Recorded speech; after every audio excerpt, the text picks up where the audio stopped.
everyone, hope you're having an amazing day. It's Code Karen. Welcome to r/Am I the A-Hole, where we have 3 incredible stories. If you're new to this channel, a sub would be great. Let's jump to the stories. Our first story is, am I the a-hole for asking my husband to turn down his dream job for my career? I'm going to be vague for privacy reasons. Sorry. I, 33 female, am the breadwinner of our household. I have multiple highly specialized degrees in a niche industry. I make $200K plus, with potential to get in the 600 M's range. My company has not been hit that badly by COVID, so most of us have kept our jobs, but we're held to strict standards. My husband, 36 male, has a broad degree/work experience. He quit his job right before COVID hit, hoping for a better job in the meantime, and I was supportive. He spent a lot of time applying to various jobs, and finally landed an interview at Organization X. This is his dream job, in almost every imaginable way. I can't be detailed.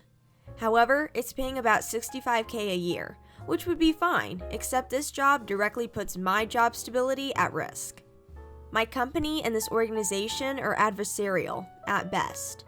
My field is extremely secretive, and if clients discovered my spouse was working for a competitor, I would be permanently tainted. I wouldn't be able to get a job in the industry forever. I know this sounds like an exaggeration, but I promise you, it absolutely is not. It'd be like if I worked in protecting the privacy of celebrities and he worked for TMZ.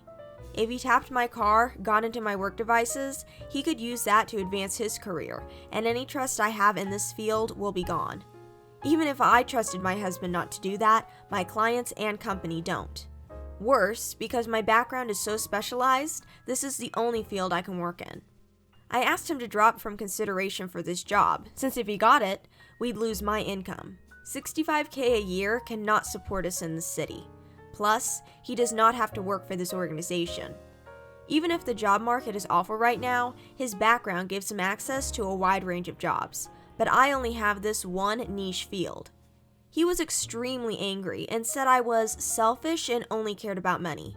I told him that if he wanted to go back to school or an advanced degree or just be unemployed for a while, I would support him, but taking this job isn't possible. He continued the process behind my back and got the offer.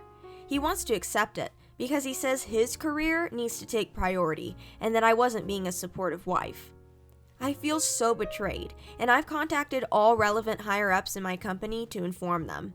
I notified them as soon as he got the interview because it's better coming from my email than from a background check. I told him he could decline the offer, with me watching him physically decline it, or he could accept the offer and move out immediately. I would pay for him to stay 2 weeks at a hotel, and we would begin divorce proceedings. My company is willing to take care of all my legal fees. I feel effing awful. I still love him. I moved decisively because this was the best way to cut my losses, but it still hurts. He called me heartless and cold. It's true that I was prioritizing my career over his, but it felt like the only option at the time. Am I the a-hole to put my job before my husband? Our second story is, am I the a-hole for leaving significant facial scarring uncovered on a plane and being confrontational when a father asked me to cover it because it was scaring his son? I sustained very bad injuries to my face this month. I'm in the stage of healing when the scar tissue is formed, but it's still very tender, new skin. I'm going to have very obvious facial scarring for the rest of my life. The injury starts about an inch above my hairline, goes down over my brow so that on that part, hair will not grow. It continues down my cheek where it is deepest. I'll always probably have an indentation in the fullest part of my cheek. Then it continues to my jawline. In some ways, it's okay. I'm happy it's just cosmetic damage. My friends are super reassuring, telling me how cool and sick it's gonna look. They say I'm still as hot as ever, now a little more sexy and mysterious. LOL. But in some ways, it really sucks. I know that I'm always going to be seen first as the girl with the scar, and it feels especially bad when people look at me differently. This week, I had to fly home for a family thing. It was a plan I'd made long before my injury. I wasn't really looking forward to the pity or people making a big deal of it. I'd rather it not be acknowledged. I'd also met with my dermatologist, who said that I was at the stage of scar tissue formation that I no longer should be dressing the wounds. The skin was healing, and instead I needed to be applying topical cream and Vaseline to keep the site clean and moist. It also looks a bit ugly. The building scar tissue is very red and tender, and with the Vaseline over it, it looks slick and shiny. So I get on this flight. I have the window seat and I put on my headphones and drift off to sleep when the plane is still boarding. I wake up to this kid, maybe 4 years old, sat next to me, throwing a tantrum. I didn't catch the first part of it, and I honestly couldn't understand what he was yelling about. His father said to me, "Can you cover that injury?" I said that my dermatologist recommends I don't, so no, I don't think I will.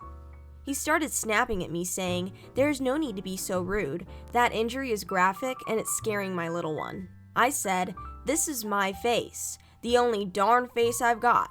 It sucks being told I'm so ugly I can't show my gosh darn face in public." He started to backtrack saying, "Just until it's healed." And I said, "It'll always be with me." Maybe teach some effing compassion and respect instead of telling a girl half your darn age what you think about her face. That's rude.